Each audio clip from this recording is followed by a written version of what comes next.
సమస్త సృష్టికి కారణభూతుడైన దేవాది దేవునికి నా హృదయపూర్వక వందనములు, స్తుతులు, స్తోత్రములు సమర్పించుకుంటున్నాను.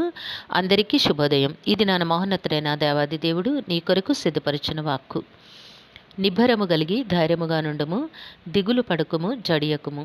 నీవు నడుచు మార్గమంతటిలో నీ దేవుడైన యెహోవా నీకు తోడయుండును. దేవుని నామమునకు మహిమ కలుగునుగాక. ఈ మాటలు యెహోషువ గ్రంథము 1వ అధ్యాయము 9వ వచనంలో వ్రాయబడి ఉన్నవండి. ప్రియమైన నేస్తమా, నీ దేవాది దేవుడి దినాన నీతో సూటిగా మాట్లాడుచూ ఉన్నారు. ఆ దినములలో యెహోషువతో మాట్లాడిన దేవుడు ఈ దినాన నీతో కూడా మాట్లాడుచూ ఉన్నారు. నేను నీకు ఆజ్ఞ ఇచ్చి ఉన్నాను కదా. ఏమిటి నీకు ఇచ్చిన ఆజ్ఞ అనగా, ఆయన సంకల్పముల కొరకు, ఆయన చిత్తము కొరకు నిన్ను ఆయన నిర్ణయించుకొని ఉన్నారు. నిన్ను ప్రత్యేకపరిచి ఉన్నారు. కనుక నీవు ఆయన ఆజ్ఞను అతిక్రమించకుండా ఆయన మాట ప్రకారము జీవించుటకు నీవు ప్రయత్నము చేయవలను. దేని కొరకు నీవు భయపడుతూ, దేని కొరకు నీవు అధైర్యముతో, నెమ్మది లేకుండా భయంకర పరిస్థితులను, మానసిక చింతలను అనుభవిస్తూ ఉన్నావో, దానిని గుర్చి నీ దేవాది దేవుడి దినాన్న నీకు చక్కటి అభయమునిస్తూ ఉన్నారు. ఏమిటి? నిబ్బరము కలిగి ధైర్యముగా నుండుము. నీవు ధైర్యముగా ఉండాలి అంటే దానికి ఒక భరోసా నీకు ఉండాలి.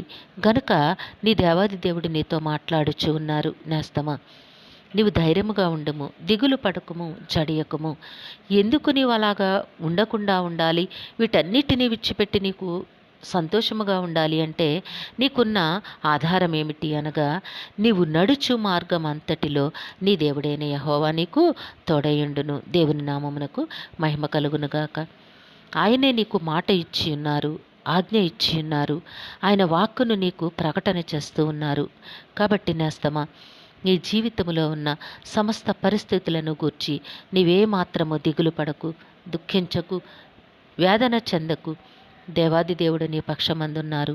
సమస్త సమస్యల నుంచి నీకు విడుదలను కలిగించేసి, ఆయన మహిమలో నుంచి నీకైన కృపను అనుగ్రహించి, సమస్త ఆశీర్వాదములతో నిన్ను నింపి ఆయన నామ మహిమ కొరకు జీవింపచేస్తారు. దేవుని మాటలు నమ్మాలి. దేవుడు నీతో ప్రత్యేకంగా మాట్లాడినప్పుడు ఆ మాటల యందు గనక నీవు నమ్మిక ఉంచగలిగినట్లయితే, దేవాది దేవుడు నీ పక్షమందున్నారు అన్న సంగతిని నీవు మనఃపూర్వకముగా విశ్వసించి అడుగులు వేయగలిగినట్లయితే నీ జీవితం ఎంతో ఫలభరితముగా ఉండబోతోంది. కాబట్టి నేస్తమా, నీ దేవుని వాక్కును నీవు మనఃపూర్వకముగా విశ్వసించి ధైర్యముగా ఉండు. దేవుని వైపు చూడు. దేవుడు నీ జీవితంలో అనేకమైన నూతన కార్యములను చేయబోతూ ఉన్నారు. దేవుని నామమునకు మహిమ కలుగునుగాక. ప్రార్థన చేసుకుందాము. సింహాసనాసనుడైన దేవా, మీ ఘనమైన నామమును కొందనములు తండ్రి. మీ బిడ్డకి మీరు ఇచ్చిన వాక్కును బట్టి స్తుతులు సమర్పించుకుంటున్నాము. రక్షక, ఏ బిడ్డకైతే వాక్కును వినిపించున్నారో వారి జీవితంలోనూ కుటుంబంలోనూ కూడా మీ మెండైన ఆశీర్వాదములను అనుగ్రహించి మీ నామమునకు మహిమకరంగా జీవింపచేయండి. కుటుంబంలో ఉన్న చింతలు తొలగించి మేలులతో, ఆనందముతో హృదయాలు తృప్తిపరిచి జీవింపచేయండి నాయన. ఈ దినము పుట్టినరోజు, వివాహ దిన మహోత్సవములు జరుపుకొంచున్న బిడ్డలందరికీ మీ ఆశీస్సులు, దీర్ఘాయుష్ను అనుగ్రహించి మీ కృపలో నడిపించమని సమస్తమును మీ దివ్య హస్తములకు అప్పగించుకుంటూ ఈ ప్రార్థన మా రక్షకుడును మీ ప్రియకుమారుడైన యేసుక్రీస్తు వారి అతి శ్రేష్టమైన నామమున అడిగి వేడుకొనిచున్నాము తండ్రి. ఆమెన్. జీవాధిపతి అయిన దేవాది దేవుడు మీ కుటుంబ జీవితంలో ఉన్నతమైన ఆశీర్వాదములను అనుగ్రహించి మిమ్మను ఆయన నామ మహిమ కొరకు జీవింపచేయునుగాక. Amen, amen, amen.